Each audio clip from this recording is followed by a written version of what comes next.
Hello everyone, and welcome to the Buffalo Pride breakout sections.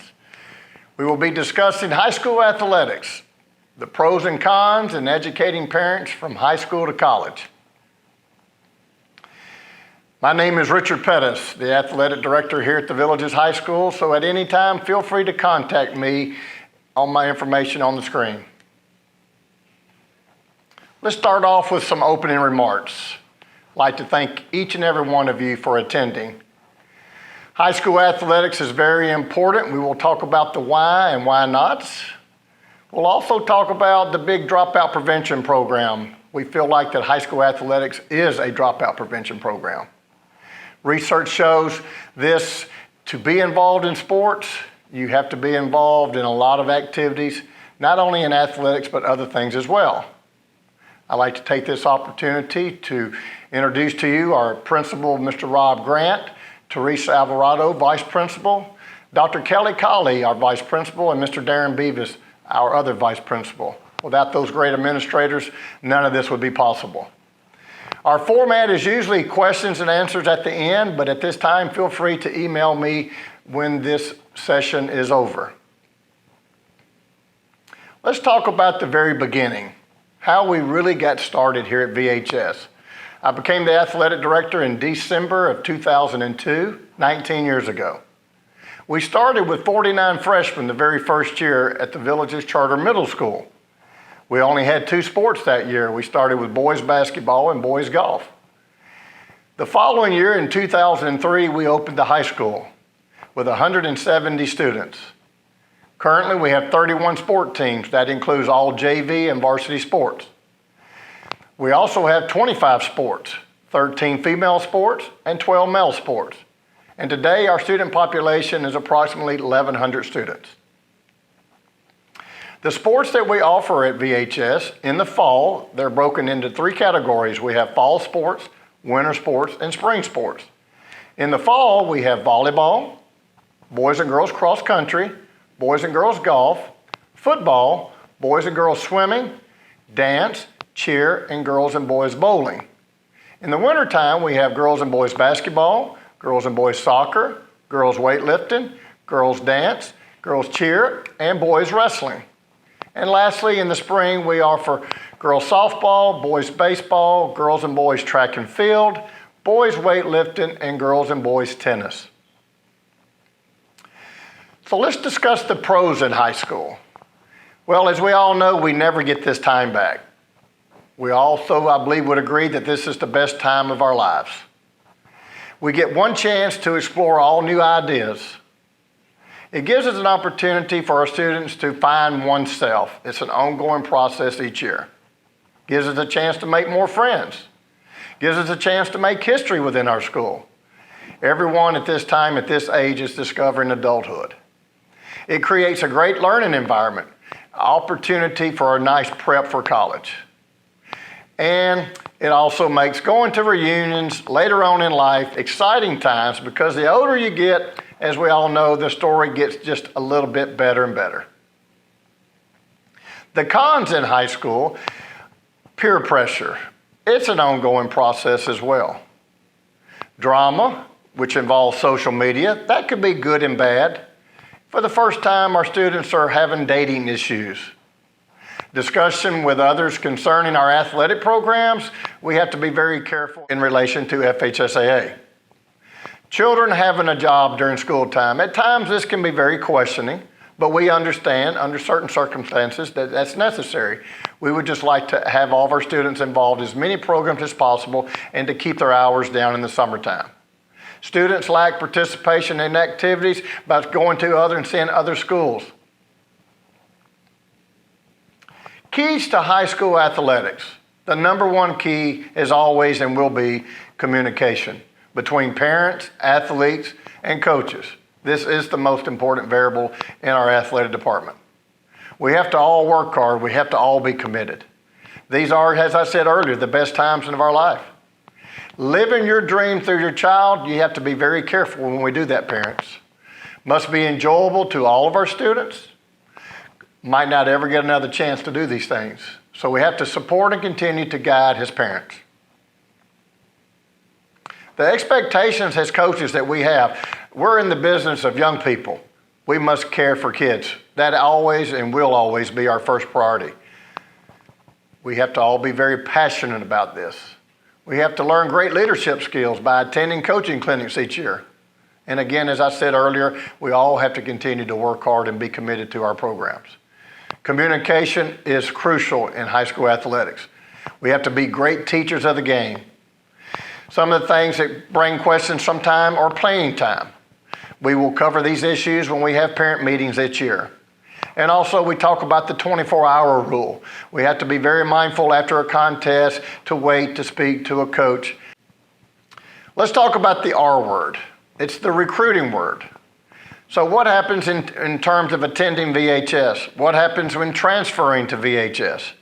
As a parent, as a student athlete, as a coach, a teacher, we have to know our boundaries.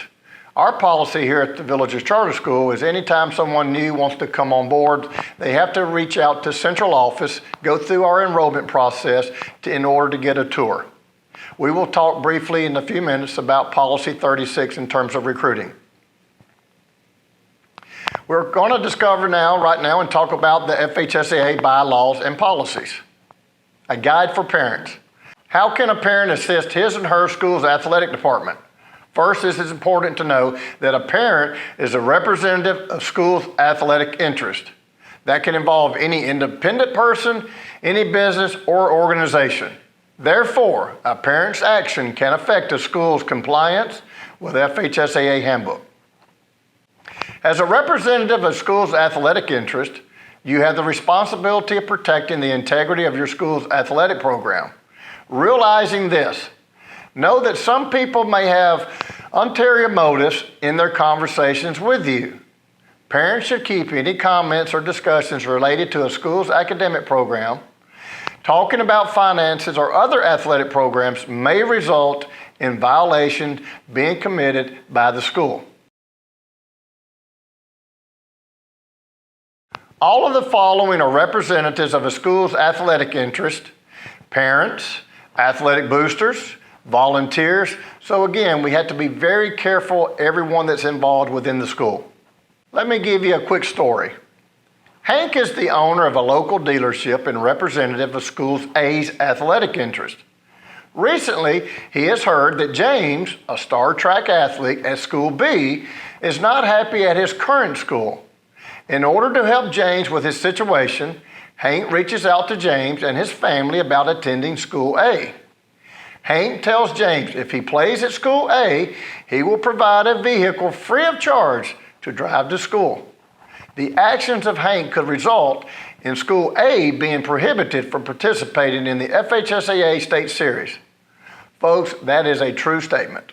It is imperative that a parent understands that even innocent comments can lead to athletic recruiting violations if they are seen as enticing a student to attend a school for athletic reasons.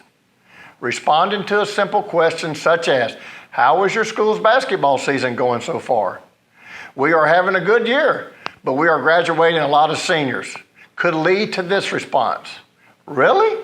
My son is not getting much playing time where we are. Should I look at transferring him?" Answering that question may constitute a violation due to your standing as a representative of the school's athletic interest. These innocent comments can happen in multiple places, but non-school teams are the most common areas. A non-school team can consist of a club team, a travel team. Parents should be familiar with FHSAA Policy 22 if their child is planning on participating on a non-school team. To summarize, as a parent, you are a representative of the school's athletic interest, meaning the school can be affected by your actions. Falsifying information to gain eligibility results in 1 year of ineligibility for your child. If approached by a prospective student to your child's school, remember to direct them to the admissions department before discussing anything athletically in nature. Comments that are innocent in nature can be seen as a recruiting violation.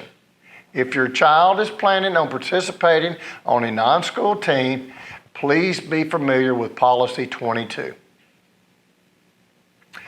The process of college recruiting.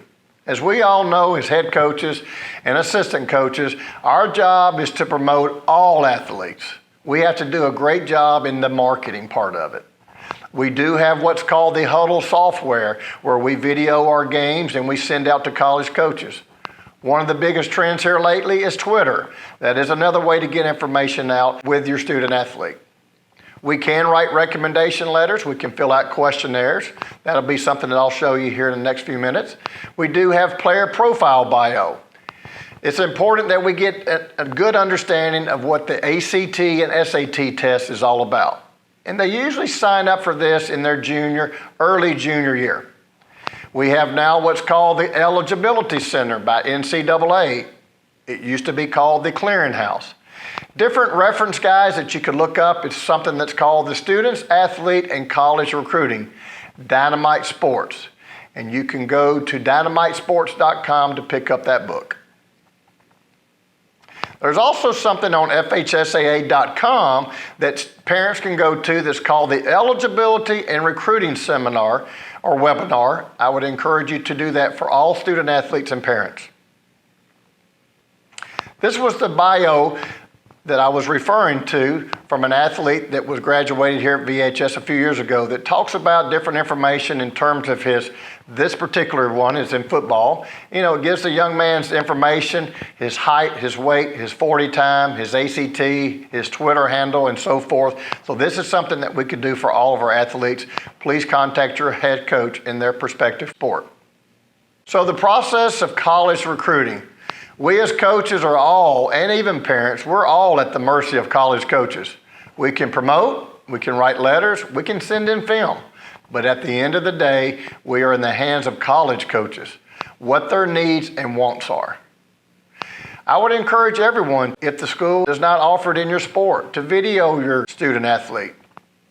It's a powerful tool. The film tells all about your athlete.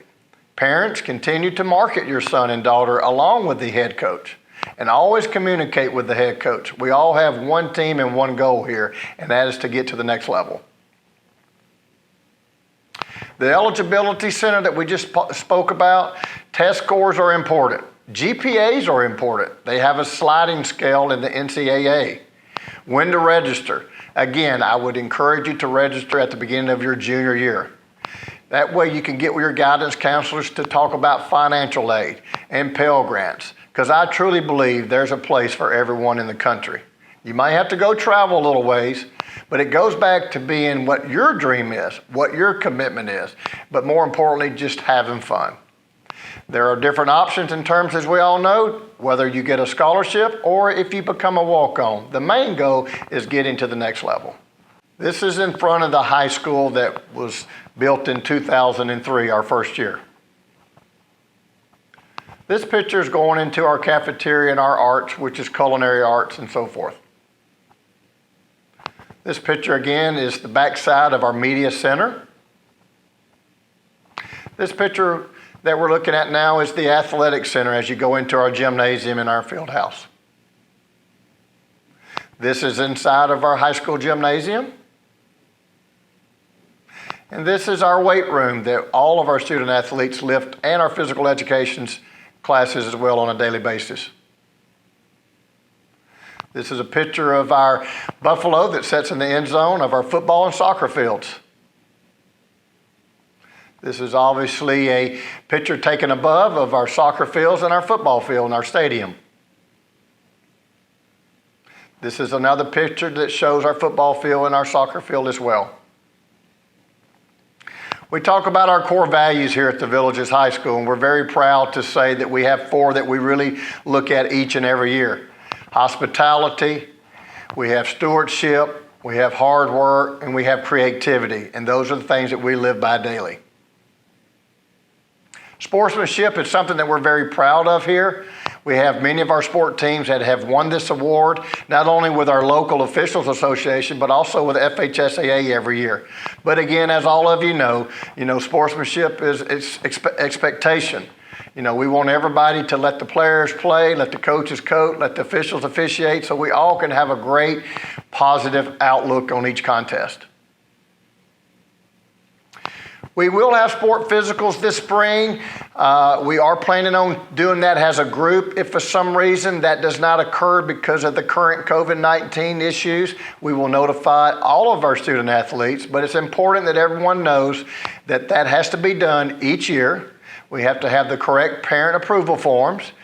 Our students will have to make sure that the concussion, cardiac arrest, heat illness, and COVID-19 forms are filled out, and also they will have to take those tests each year. Signatures on all of these documents are very, very important. Insurance. All of our student athletes will have to show proof of insurance by giving us their copy of their insurance card and also a birth certificate. At this time, I would just like to say to all of our parents, when college coaches come in, one of the big questions that arises is, what do you tell parents when they ask, how can you help my son or daughter get a scholarship? And this is what our coaches, and this is what I believed in for years. Honestly, first and foremost, parents, we do share our philosophy here at VHS. It has to be the athlete's dream to do this and not the parent. We will discuss scholarship opportunities, but also disappointments versus walk-ons opportunities as well. Some research that's out there now, only 3% of athletes receive an athletic scholarship. Less than 1%, actually it's 0.8, receive a Division I scholarship. And the second year of college, 20% of those student athletes can and will lose money their second year. So this is your child's future. And we all have to face reality, but know this, folks, we are here to make your son and your daughter's experience the best ever. So mom and dad, the question relies on this. What is plan B? What if those things don't work out? What is going to be plan B for you? I wanted to close in talking about our 95% rule in terms of getting a letter jacket. In order to letter this day and time at VHS, our student athletes actually lettered in the grades 9 through 12. And if you meet 95% of all practices and all contests, you have the opportunity before or after the banquet to purchase a letter jacket or a letter sweater. At any time, I want you to know my door is always open. You can feel free to contact me at my email on the screen, or give me a call at any time at 352-259-3777. So I'll end with this. What's going to be your story? Not only as parents, but what's going to be your story as a student athlete? We wish you nothing but the very best. Thank you for attending.